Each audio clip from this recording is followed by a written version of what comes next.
ကိုတို့ site ကနောက်နှစ် championship ကြရင်လည်း3-5နှစ်ပဲကစားမှာလားဟာကြောင် S ကမရိုင်းနဲ့နော်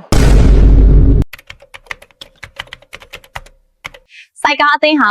2025ခုနှစ်အတွင်း Premier League နိုင်ပွဲ7ပွဲသာရှိပါတယ်။တကယ်လို့ Newcastle ကိုမတော်တဆနိုင်သွားခဲ့ရင်တစ်နှစ်ကို12ပွဲနိုင်ပြီးတစ်လကိုတစ်ပွဲနိုင်တဲ့အားကအသင်းကြီးအဖြစ်မြင်သွားမှာဖြစ်ပါတယ်ရှင်။ကဲဒီနေ့ညစိုက်ကားကတွင်ပြတ်တဲ့နယူးတောင်ပန်ဂျိုးတို့ပွဲရှိရနော်။အိမ်ကွင်းဆုပ်တဲ့အသင်းနဲ့အဝေးကွင်းပဲ့တဲ့အသင်းမြတ်ထိုင်နှုတ်တာကြည်ကြစို့။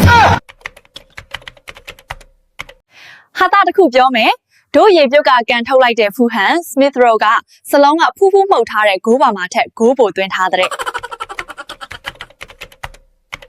ငငယ်ကလူကြီးတွေကဒေဝေါ်ကြီးရှိတယ်လို့ဖျဲချောက်တာကိုကြီးတဲ့အထိယုံနေကြဆဲလူတွေတပုံကြီးရှိတယ်အကျိုးဆက်ကအာဆင်နယ်ပရီးမီယာလိဂ်ရမယ်ဆိုတာကိုတော့ယုံကြည်နေတဲ့သူတွေထွက်ပေါ်လာစေတော့တာပဲ